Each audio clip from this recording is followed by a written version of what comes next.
বহুদলীয় গণতন্ত্রের পুনঃপ্রবর্তন এবং সমৃদ্ধ বাংলাদেশের অর্থনীতির স্থপতি শহীদ রাষ্ট্রপতি জিয়াউর রহমান বীর উত্তমের 43তম শাহাদাত বার্ষিকী উপলক্ষে আয়োজিত আজকের এই আলোচনা সভার সভাপতি জিয়াউর রহমান ফাউন্ডেশনের প্রধান নির্বাহী, তাই না, আপনি নির্বাহী পরিচালক এবং রাজনীতিবিদ ডক্টর ডোনার, এই আলোচনা সভায় আজকে অত্যন্ত সুন্দর বক্তব্য রেখেছেন। আমি অত্যন্ত অভিভূত হয়েছি। আমাদের অধ্যাপক ডক্টর ইসলাম ব্যাপারী, যিনি রাজনীতির সঙ্গে জড়িত আছেন, এবং এখানে সাংবাদিক নেতৃবৃন্দ, জিয়াউর রহমান ফাউন্ডেশনের যারা দায়িত্বে রয়েছেন নেতৃবৃন্দ, ভাই ও বোনেরা, আসসালামু আলাইকুম। জিয়াউর রহমান ফাউন্ডেশনকে আমি ধন্যবাদ জানাতে চাই যে তারা জিয়াউর রহমানকে জনগণের সামনে তুলে ধরার জন্য, তার কাজ, তার দর্শন, সেটাকে বাঁচিয়ে রাখার জন্যে তারা দীর্ঘকাল ধরে কাজ করছেন। তা আমার একটা সাধারণ পরামর্শ আছে তাদেরকে সবসময়, যেটা বলে থাকি, জিয়াউর রহমান ফাউন্ডেশন যেন একটা অর্ডিনারি সাধারণ একটা আপনার অর্গানাইজেশনে পরিণত না হয়। জিয়াউর রহমান ফাউন্ডেশনকে আসলে জিয়াউর রহমানের দর্শনকে বাস্তবায়িত করবার জন্য একটা থিঙ্ক ট্যাঙ্কে পরিণত হতে হবে। তারা যেন একটা থিঙ্ক ট্যাঙ্ক হয়ে এটাকে, এই রাজনীতি যারা করছেন, বিএনপি বলুন, অন্য কেউ যদি করে জিয়াউর রহমানের রাজনীতি দর্শন নিয়ে, তাদের জন্য একটা থিঙ্ক ট্যাঙ্ক হয়ে দাঁড়াতে পারে। এই জন্য যে কাজটা জিয়াউর রহমান ফাউন্ডেশনে আমার মনে হয় যে আপনার গুরুত্ব দেওয়া প্রয়োজন, তা হচ্ছে তার কাজগুলোকে, তার দর্শনকে, তার প্রতিটি কাজ যেগুলো জনগণের কল্যাণে তিনি নিয়োজিত করেছেন, সেগুলোকে নিয়ে রিসার্চ করা, রিসার্চ করে সেগুলো আপনার বই তৈরি করা এবং সেটাকে প্রচার করার ব্যবস্থা করা। এটা আমার তাদের কাছে অনুরোধ রইল যে তারা এই জিনিসটার দিকে একটু গুরুত্ব দেবেন। জিয়াউর রহমান সাহেব সম্পর্কে আমরা কয়েকদিন ধরে আলোচনা করছি, বিভিন্ন প্রতিষ্ঠানগুলো করছে, সবাই বিভিন্নভাবে তাকে, তার যে গুণ, তার যে অবদান এই দেশের অস্তিত্বের জন্যে, এই দেশের সামনে এগিয়ে যাওয়ার জন্যে, সেগুলো নিয়ে তারা আলোচনা করছে। আমি বেশ কয়েকগুলো অনুষ্ঠানে আমি আলোচনা করেছি, কথা বলেছি। আজকে আমি শুরু করতে চাই আপনার professor government of politics, university of মেরিল্যান্ডের, ইউএস এর মার্কাস ফ্রান্ডার একটা উক্তি দিয়ে। তিনি বলছেন, Ziaur Rahman is a historic figure in Bangladesh, in part because he has established the nation's first effective government. একটা কার্যকরী সরকার প্রথম তিনি এটাকে তৈরি করেছেন। But primarily because of his efforts to build institutions, কিন্তু প্রাথমিকভাবে এই জন্যে যে তিনি প্রতিষ্ঠানগুলোকে তৈরি করতে, নির্মাণ করতে চেয়েছেন, that can carry forward a new concept of Bangladeshi nationalism, যেটা বাংলাদেশি জাতীয়তাবাদের যে দর্শন, সেটাকে সামনে এগিয়ে নিয়ে যেতে পারে। Zia wants people to be enthusiastic. Zia চেয়েছিলেন তার জনগণ, আমাদের জনগণ, তারা উৎসাহী হোক, উদ্যমী হোক about building up the country, দেশকে গঠন করার ব্যাপারে। He wants them to be vigilant and prepared to resist, if necessary militarily, pressures from outside. তিনি চেয়েছিলেন যে দেশের মানুষ তারা সবসময় সতর্ক থাকবে এবং বাইরের যে কোনো আক্রমণকে প্রয়োজনে সামরিকভাবে হলেও তারা যেন রক্ষা করতে পারে, প্রতিরোধ করে তুলতে পারে। He wants people to have confidence that they can grow things themselves. তিনি চেয়েছিলেন যে তার মানুষের মধ্যে সেই আত্মবিশ্বাস জন্মাবে যে তারা তাদের প্রয়োজনীয় জিনিসগুলো তারা নিজেরাই তৈরি করতে পারে, উইদাউট রিলাইং অন ফরেনার্স, বিদেশিদের উপর নির্ভর না করে। He wants them to have pride in their religion. তিনি চেয়েছিলেন যে এই দেশের মানুষ তাদের ধর্মের উপরে যেন তারা গর্ববোধ করতে পারে, and to have no problems with the minority of the community, এবং সংখ্যালঘুদের সঙ্গে তাদের যেন কোনো সমস্যা তৈরি না হয়। এটা বলছেন একজন মেরিল্যান্ড, আপনার ইউএসএর আমেরিকার মেরিল্যান্ড ইউনিভার্সিটির একজন অধ্যাপক, তার জিয়াউর রহমান সম্পর্কে ধারণাটা আমি বললাম। এটা অনেক আছে। বিষয়টা হচ্ছে যে জিয়াউর রহমানকে আমরা ক্ষণজন্মা বলি। কেন ক্ষণজন্মা বলি এটা নিয়ে আবার অনেকে প্রশ্ন করছেন, তিনি ক্ষণজন্মা বলতে চান না, জিয়া বারবার আসে, ওই যে স্লোগানের ভাষাটা আর কি। ব্যাপারে স্লোগানের ভাষা দিয়ে জিয়াউর রহমানকে বিচার করলে সঠিকভাবে বিচার করা হবে না। জিয়াউর রহমানকে বুঝতে হলে, তাকে আপনার জানতে হলে তার কাজের গভীরে যেতে হবে, এবং তিনি কাজগুলো কখন কিভাবে করেছেন সেই জিনিসগুলো বুঝতে হবে। উনি তাদের সৈনিক ছিলেন, বন্দুক নিয়ে চলাফেরা করেছেন, মানুষ মারতে হয় কীভাবে সেটা শিখেছেন, দেশকে রক্ষা করতে হবে সেভাবে শিখেছেন, সেভাবে কাজও করেছেন। এবং বাংলাদেশে তার চলাফেরা খুব কম ছিল, কিন্তু আগে উনি বেশিরভাগ সময় পাকিস্তানে লেখাপড়া করেছেন, পাকিস্তানে তার আপনার বড় হয়েছেন, এবং সেনাবাহিনীতে ঢুকেছেন পাকিস্তান আর্মিতেই। কিন্তু পাকিস্তান আর্মিতে গিয়ে যখন যেখানে থেকেছেন, কিন্তু তার মাতৃভূমি যেটা, সেটাকে তিনি মাথার মধ্যে সবসময় রেখে দিয়েছেন।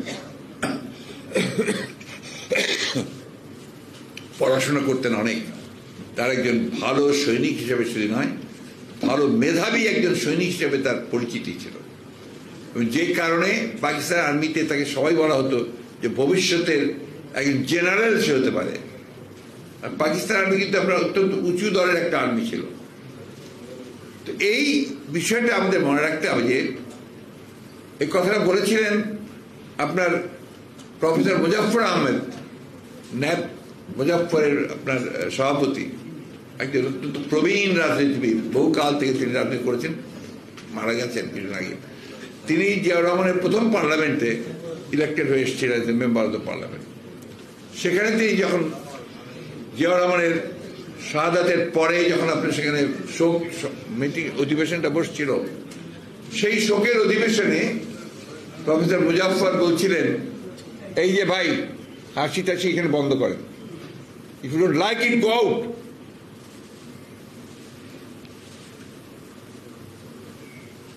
কথা শুনতে আসছেন শুনবেন, না আরো চলে যাবেন। তিনি বলেছিলেন যে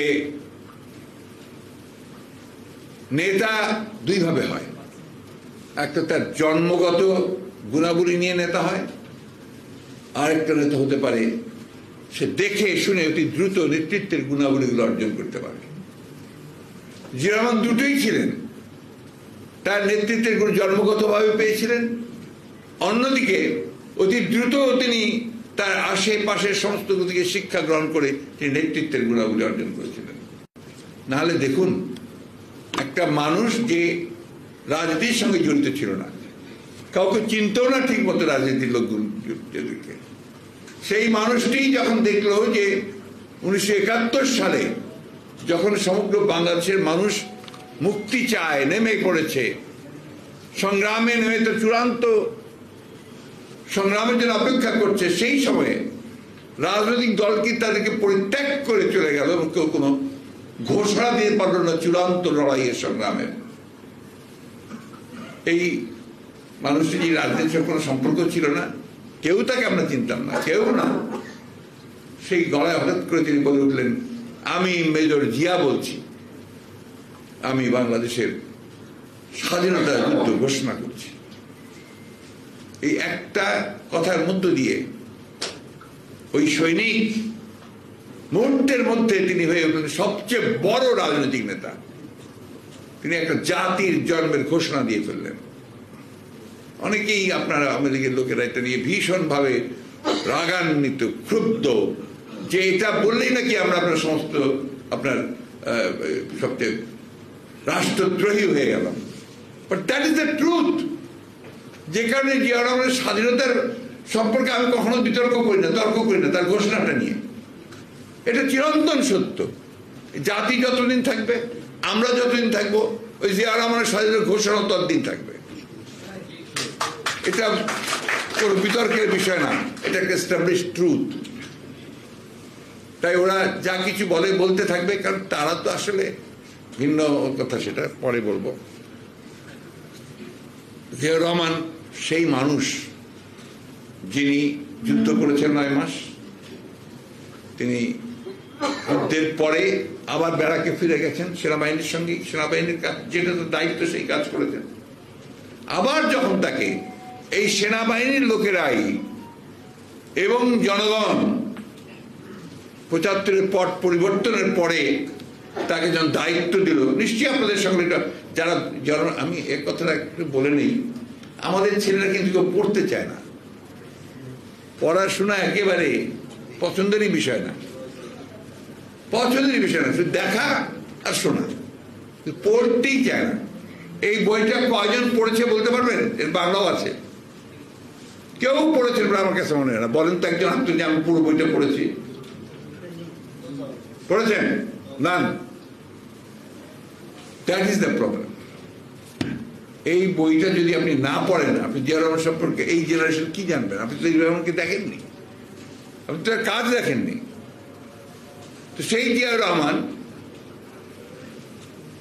আমার কাছে মাঝে মাঝে বিস্ময় মনে হয়, বিস্ময় যে একটা নেতা কিভাবে এত অল্প সময়ের মধ্যে একটা জাতিকে, যে জাতি ইতিমধ্যে বিভক্ত হয়ে গেছে, যে জাতি নেতৃত্ব দুর্নীতিতে আকণ্ঠ নিমজ্জিত হয়ে গেছে, যে জাতিতে কোনো দিশা খুঁজে পাওয়া যাচ্ছে না, তার অর্থনীতি ধ্বংস হয়ে যাচ্ছে, কত সাহস থাকলে সেটাকে টেনে ধরার চেষ্টা করতে পারে। তাকে তো উনি তো নিজে আসেন নাই, তাকে তো সেই 7ই নভেম্বরের সিপাহী বিদ্রোহের মধ্য দিয়ে তাকে সামনে নিয়ে আসা হয়েছে। আমার এখনো মনে আছে, আমি তো দিনাজপুর কলেজে পড়াচ্ছি একদম প্রথম দিকে, ওই সময় 7ই নভেম্বর হঠাৎ করেই আমরা দেখলাম যে আপনার সৈনিকেরা সব আপনার গাড়ির মধ্যে, ওপেন ট্রাকে, ওপেন লরিতে, জিপের মধ্যে আপনার অস্ত্র ছুটতে ছুটতে সব যাচ্ছে, আর তারা বলছে বিপ্লব হয়ে গেছে, বিদ্রোহ হয়ে গেল। আমরা তারপরে রেডিও টেলিভিশন সবকিছু দেখলাম যে হ্যাঁ, সিপাহী বিদ্রোহ হয়েছে এবং জিয়াউর রহমান সাহেবকে একটা নিয়ন্ত্রণ করার দায়িত্ব দেওয়া হয়েছে। তখন তো আপনার সেনাবাহিনী বেরিয়ে পড়েছে, ব্যারাক থেকে বেরিয়ে পড়েছে, অফিসাররা পালিয়ে বেড়াচ্ছেন, অনেক অফিসারকে হত্যা করা হয়েছে। ওই সময় জিয়াউর রহমান সাহেব পরে উনি প্রথম যে কাজটি করেছেন, সেটা সেনাবাহিনীকে নিয়ন্ত্রণ করেছেন এবং অকুত ভয়ে সামনে, আমার চোখের সামনে দেখা সৈয়দপুর ক্যান্টনমেন্টে হেলিকপ্টারে নামলেন, হেলিকপ্টারে নেমে তিনি একটা ড্রাম নিয়ে উঠে দাঁড়ালেন। সমস্ত সৈনিকেরা তাদের হাতে ওপেন অস্ত্র, তারা গুলি করছে, গুলি ছুটছে। তিনি উঠে দাঁড়িয়ে বললেন, শোনো, থামো, থামান। থেমে তারপরে বললেন যে তোমরা এই অস্ত্র আর গোলাগুলি কেন নষ্ট করছো? এটা কিসের জন্যে? যুদ্ধের জন্যে। কার সঙ্গে যুদ্ধ করবে? শত্রু। তো শত্রুর জন্য যে যুদ্ধ তুমি করবে, অস্ত্র গোলা বারুদ তার সব নষ্ট করে ফেলছ, তাহলে এখন তুমি কি করবে? এরপরে যদি আক্রমণ হয়, অস্ত্র নামাও। অস্ত্র নামালেন। তারপর তিনি বললেন, আগে নিজেদের শৃঙ্খলা ফিরিয়ে আনো, তারপরে। এটা কেন সম্ভব হয়েছিল তার পক্ষে করা? যে ওই যে 71 সালে তিনি যে ঘোষণা দিয়েছিলেন, এই দেশের মানুষ, সৈনিকেরা সেটা তার মনের মধ্যে রেখে দিয়েছিল। তাই তখন যখন তারা তাকে সামনে দেখতে পেল, এবং এই কয়েক বছরের মধ্যে তিনি তার সততা দিয়ে, তার নেতৃত্ব দিয়ে সেনাবাহিনীর মধ্যে যে একটা ভাবমূর্তি সৃষ্টি করতে পেরেছিলেন, সেই ভাবমূর্তির কারণে কিন্তু he emerged as a leader of the soldiers. উনি তো সেনাপ্রধান ছিলেন না, সেনাপ্রধান তো ছিলেন শফিউল্লাহ সাহেব। উনি সেই দায়িত্ব নিয়ে নিয়ন্ত্রণ করে প্রত্যেকটা ক্যান্টনমেন্টে হেলিকপ্টারে গিয়ে সেই সেনাবাহিনীকে নিয়ন্ত্রণ করে, তারপরে তিনি নিয়ন্ত্রণ করার পরে তিনি আস্তে আস্তে কাজ শুরু করলেন। এবং পরবর্তীকালে যখন তিনি রাষ্ট্র পরিচালনার দায়িত্ব পেলেন, তার প্রথম দায়িত্ব ছিল যে বাংলাদেশকে একটা গণতান্ত্রিক রাষ্ট্রে ফিরিয়ে নিয়ে আসা, এবং সেই জন্য তিনি গণতান্ত্রিক ইনস্টিটিউশনটাকে ডেভেলপ করতে চাইলেন। বহু ইতিহাস, এগুলো না পড়লে আপনারা বুঝতে পারবেন না এবং না জানলে। তিনি প্রতিটা রাজনৈতিক দলের সঙ্গে কথা বলেছেন, আওয়ামী লীগের সঙ্গে বলেছেন, ন্যাপের সঙ্গে বলেছেন, কমিউনিস্ট পার্টির সঙ্গে বলেছেন, তৎকালীন জামাত ইসলাম তখন ছিল না, ইসলামিক ডেমোক্রেটিক লীগ, সেই ডেমোক্রেটিক লীগের সঙ্গে কথা বলেছেন, আরো যে সমস্ত মুসলিম লীগ আরো ছিল সব কথা বলে বলে সকলেই তার উপর তার সঙ্গে কথা বলে একটা ধারণা তৈরি করে যে এই লোকটা হচ্ছে আসলে একটা দেশপ্রেমিক, সে কাজ করতে চায় এবং তাকে দিয়ে কাজ হবে। শুনলে অবাক হবেন যে কমিউনিস্ট পার্টির মতো পার্টি যারা সবক্ষণেই আপনার এই ব্যবস্থাকে মনে করে না এবং সামরিক অভ্যুত্থানকে সহ্য করতে পারে না, তারা সবচেয়ে বড় ক্রিটিক ছিল সামরিক অভ্যুত্থানের, তারা প্রেসিডেন্টের 19 দফাকে সমর্থন দিয়ে দিল। মুজাফফর ন্যাপ তারা সমর্থন দিয়ে দিল, এবং সেগুলো নিয়ে যে তর্ক বিতর্ক সেগুলো সব আছে এখানে। প্রফেসর মুজাফফর বলছেন যে অসুবিধাটা কি, ওনারা যদি বিসমিল্লাহ সংযোজন করেছেন, কনস্টিটিউশন তো ছিল না, তো বলে যে বিসমিল্লাহ দিয়ে দিয়ে যদি কাজ শুরু করা যায় অসুবিধাটা কোথায়? বিসমিল্লাহ বলে যে ভালো কাজ করতে পারি, তার আমার প্রবলেমটা কোথায়? আর আমি যদি সোশ্যালিজমের সামনে বিসমিল্লাহ বসাই, সেই সোশ্যালিজম করতে পারে, আমার প্রবলেম কোথায়? এইভাবে বামপন্থীরা, সমাজতন্ত্রীরাও কিন্তু জিয়াউর রহমানের দিকে আকৃষ্ট হলেন এবং তারা তাদেরকে সমর্থন দিলেন। এটা অনেকেই জানে না, 19 দফা কর্মসূচিকে কমিউনিস্ট পার্টি এবং মুজাফফরের ন্যাপের পার্টি সমর্থন দিয়েছে। এই ইতিহাসগুলো আমাদের জানা দরকার। এবং ওই জন্য আমি সবসময় বলি যে শুধুমাত্র চিৎকার চেঁচামেচি করে রাজনীতি হবে না, রাজনীতি করতে হবে আপনাদের জেনে জ্ঞান দিয়ে, যে কথাটা ব্যাপারী সাহেব বলেছেন। আমরা জিয়া রহমান সাহেবকে প্রতি বছর স্মরণ করি শেষ, আপনার দরিদ্রদের মধ্যে খাদ্য বিতরণ করি, ওটাও শেষ। তারপর কিন্তু জিয়া রহমানকে আর অনুসরণ করি না। আপনারা যদি পররাষ্ট্র নীতির সম্পর্কে পড়েন, বিস্মিত হয়ে যাবেন যে মানুষ অতি অল্প সময়ের মধ্যে যে বাংলাদেশকে তুচ্ছ তাচ্ছিল্য করে, যে একটা বাস্কেট কেস, এটা বটমলেস বাস্কেটের মধ্যে কিচ্ছু নাই, সেই দেশটাকে তিনি সামনে নিয়ে চলে আসলেন। And he emerged as a leader, an international leader.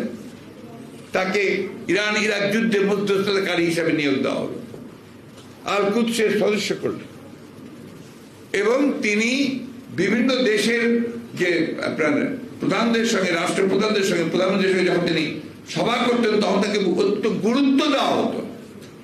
উত্তর কোরিয়ার কিম ইল সুং নেতা তাকে প্রধান অতিথি করে নিয়ে গেল তার প্যারেডে, তার আপনার স্বাধীনতা দিবসে, তাকে সেখানে প্রধান অতিথি করে। ভারতের মোরারজি দেশাই তার সম্পর্কে কমেন্ট করলেন যে একটা emerging leader of south Asia. এই জিনিসগুলো কিন্তু আমরা অনেকেই জানি না, বুঝতেও চাই না। আমরা শুধু এইভাবেই স্লোগান দিয়ে রাজনীতি করতে চাই। শুধু স্লোগান দিয়ে রাজনীতি করলে হবে না, জেনে শুনে রাজনীতি করতে হবে। আমরা তো আসলে দুঃখজনকভাবে হলেও সত্য যে আমরা অন্যান্য দলগুলোর দিকে, দু একটা দলের দিকে যদি তাকেই দেখবেন, আমি একটা রেফারেন্স দিয়ে বলতে চাই, আমি জামাতে ইসলামের রাজনীতির সমর্থন করি না, কিন্তু জামাতে ইসলাম যে কৌশল, তাদের যে রাজনীতির যে প্রক্রিয়া অত্যন্ত বিজ্ঞানসম্মত, বৈজ্ঞানিক, ঠিক কমিউনিস্ট পার্টির মতোই অনেকটা। খেয়াল করে দেখবেন তাদের স্টাডি সেল আছে, তাদের যে ছাত্র শিবির আছে, সেই ছাত্র শিবির, ওরা শিবির, ছাত্র শিবিরের প্রত্যেকটা সেল আছে, তাদের লেখাপড়া করতে হয়, বই পড়তে হয়, সেই বই পড়ে তাদেরকে উত্তর দিতে হয়, এবং সেখানে দেখবেন যে তারা নিজেরা বই প্রকাশ করে, পত্রিকা প্রকাশ করে। এইগুলো কিন্তু আপনার চর্চাটা যদি না থাকে, জ্ঞানের চর্চা ছাড়া, জ্ঞান ছাড়া আপনি কখনো সাকসেস অর্জন করতে পারবেন না। এটা অত্যন্ত সত্য কথা, যেটা ব্যাপারী সাহেব বলেছেন। আমি আজকে খুব বেশি কথা বলতে চাই না প্রেসিডেন্ট জিয়া সম্পর্কে, শুধু ওইটিকে আপনার বললাম যে আপনারা তাকে জানার চেষ্টা করেন, বোঝার চেষ্টা করেন। যে কারণে আমি ফাউন্ডেশনকে আমি সবসময় অনুরোধ করছি যে আপনারা দয়া করে, আমি অনেক আগেও বারবার করে বলেছি যে আপনারা become a think tank of BNP. BNP হতে যেন না, থিঙ্ক ট্যাঙ্ক হন বিএনপির। এবং আপনারা বইপত্র শুধু নয়, আপনারা আলোচনা করেন, সেমিনার করেন, নট দিস টাইপ অফ আলোচনা, সেমিনার করেন, ওয়ার্কশপ করেন, যেগুলোর মধ্যে দিয়ে জিয়াউর রহমানকে আরো বেশি করে আমরা জানতে পারি, ছড়িয়ে দিতে পারি, বোঝাতে পারি। একটা বিরূপ পরিবেশে আমরা আছি। আপনি জিয়াউর রহমান কথা বললেই আপনাকে মারতে আসবে। এবং এখন তো কনস্টিটিউশনে এমন কিছু ঢুকিয়েছে যে সত্য কথা বলতে গেলে আপনাকে আবার রাষ্ট্রদ্রোহিতার মামলায় দিয়ে দেবে, তাই না? তো এর মধ্যেই তো আমাদেরকে কাজ করতে হবে, এর মধ্যেই তো আমাদেরকে আমরা নিয়ে আসতে হবে জিনিসটাকে সামনে। তাই আমরা যেভাবে পড়ি আমরা সেইভাবে নিয়ে আসবো ইনশাল্লাহ। ইনশাল্লাহ বলেন, কিন্তু কাজ করেন না, কিছু মনে করেন না। আমি যে কথাগুলো আপনাদের বলছি আজকে, আমি কিন্তু নিজে একজন শিক্ষক ছিলাম, যে কারণেই আমি কথাগুলো আজকে আবার আপনাদেরকে বলছি যে নলেজ বেসড, যেটা উনি বলেছেন, নলেজ বেসড সোসাইটি ছাড়া সেই সোসাইটি কখনো করে উঠতে পারে না। কি ভয়াবহ চিন্তা করেন। এখন আমাদের পত্রিকা খুললে আপনি লুট আর লুট আর লুট ছাড়া কিচ্ছু পাবেন না। অদ্ভুত। তারপর কারা লুট করছে? যারা আমাদের সমাজের সবচেয়ে বড় দায়িত্বে, রাষ্ট্রের দায়িত্বে, তারা। ইমাজিন, আর্মির সেনাবাহিনীর প্রধান সাবেক, ইমাজিন যারা আমাদের রক্ষা করবে, আইন শৃঙ্খলা রক্ষা বাহিনীর প্রধান, আইজি, তাদেরটা বেরিয়ে আসছে। সংসদ সদস্য চোরাচালানির সঙ্গে জড়িত, টুকরা টুকরা হয়ে যায়। কোন সমাজ বলেন আপনারা? আজকে সংসদে তো আপনার মানব পাচারকারীও আছে, যে আদম ব্যবসায়ী। আদম ব্যবসায়ী কেন ভাই? মাদক পাচারকারীও তো ছিল। ভুলে যাচ্ছেন কেন? কক্সবাজার টেকনাফের সেই লোকের কথা ভুলে যান কেন? তাই না? তো এখানে তো ওদেরই আপনার সবচেয়ে বেশি প্রাধান্য। ভদ্রলোক কয়টা খুঁজে পাবেন না, কিছু মনে করবেন না, সরি। এখানে আপনার যেটা সবচেয়ে বড় প্রবলেম হচ্ছে, দেখেন প্রতিদিন দেখেন বাংলাদেশ ব্যাংক লুট হয়ে যায়, বাংলাদেশের সোনা লুট, হারাই গেছে, হাইজ্যাক হয়ে গেছে। তারপরে আপনার ডলার রিজার্ভ ওই আপনার কেন্দ্রীয় ব্যাংক থেকে নিয়ে চলে যাচ্ছে, জানা যায় না। তারপরে ইন্টারন্যাশনাল আপনি হ্যাকিং হচ্ছে, হ্যাকিং হয়ে আপনার millions and millions of dollars নিয়ে চলে যাচ্ছে, তাই না?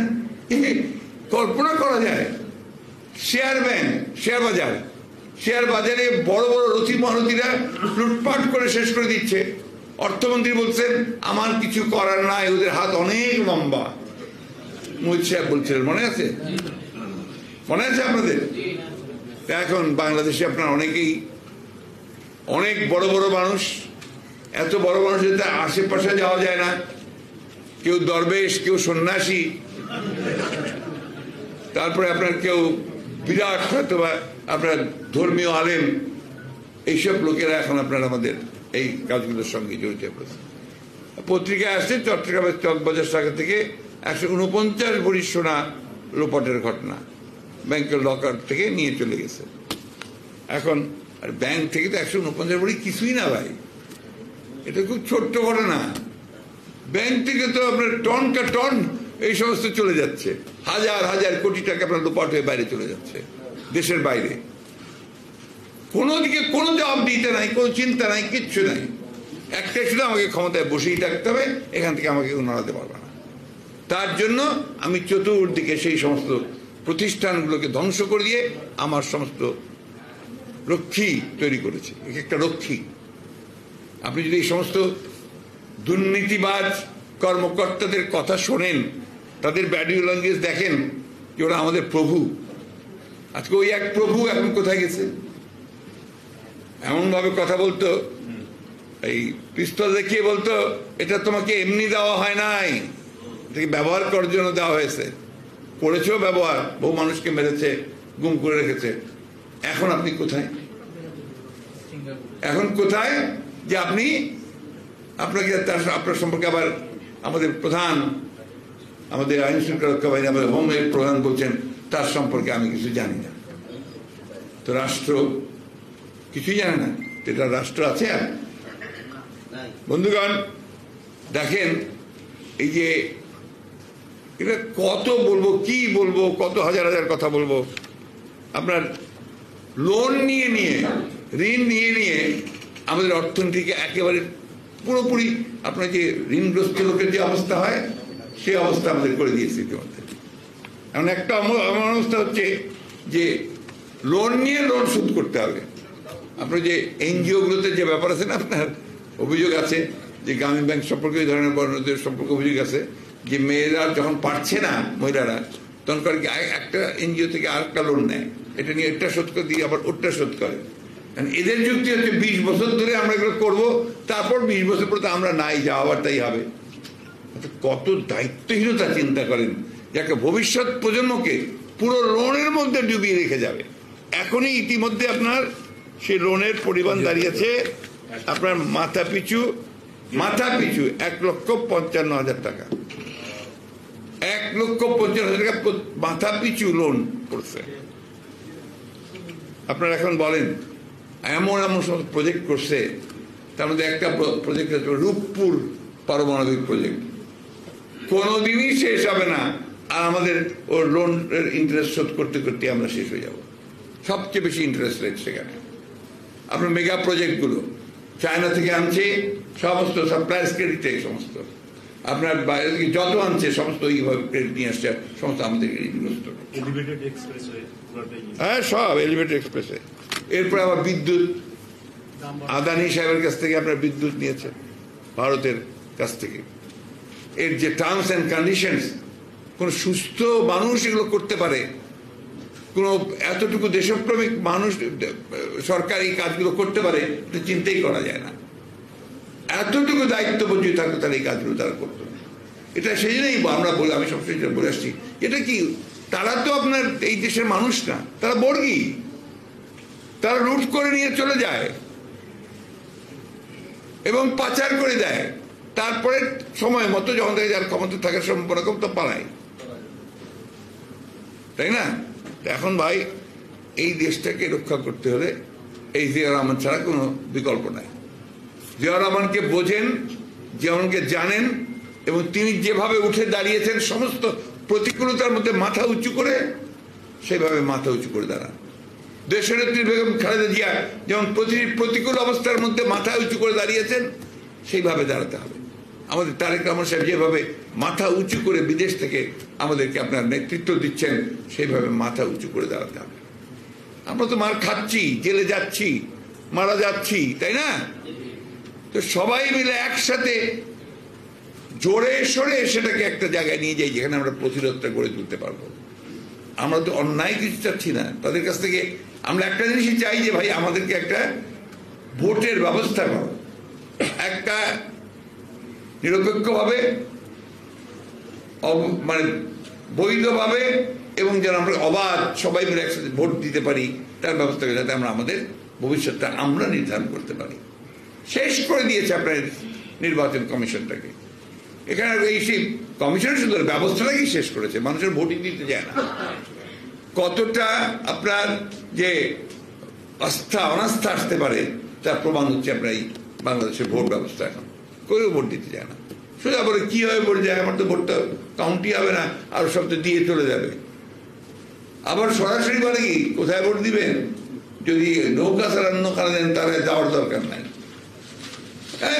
আমি জানি আপনার আমাদের ডক্টর নুরুল আমিন আমার ব্রাদার ইন ল, হ্যাঁ, উনি তো এখন রিটায়ার্ড। যখন ভোট দিতে গেছেন গতবার তো 18-তে, তো বলছে যে স্যার আপনি আসছেন ভোট দিতে, যদি নৌকায় দেন তাহলে দেন, তাহলে দরকার নাই তাকে। তো এটা হচ্ছে এই জন্য আর কেউ ভোট দিতেই যায় না। আমাদের কথা হচ্ছে কি, যেটা আমরা খুব স্পষ্ট করে বলি, যে আমরা লড়াই করছি, সংগ্রাম করছি, আমরা বিএনপি ফাউন্ডেশন এটাকে শক্তি যোগান, ইন্টেলেকচুয়াল স্ট্রেংথ বাড়ান, আমাদের মেধাটাকে আরো শক্তিশালী করেন। আমরা সবাই যদি আপনার এখন পদ আর পদের পিছনে দৌড়াদৌড়ি করি তাহলে কিন্তু হবে না।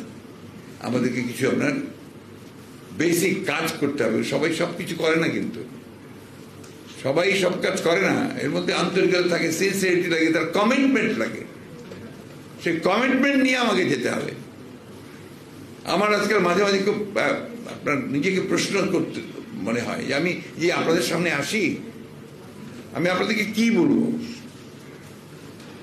বলে তো আসছি যে উঠে দাঁড়াতে হবে, করতে হবে, দেখতে, তাই না?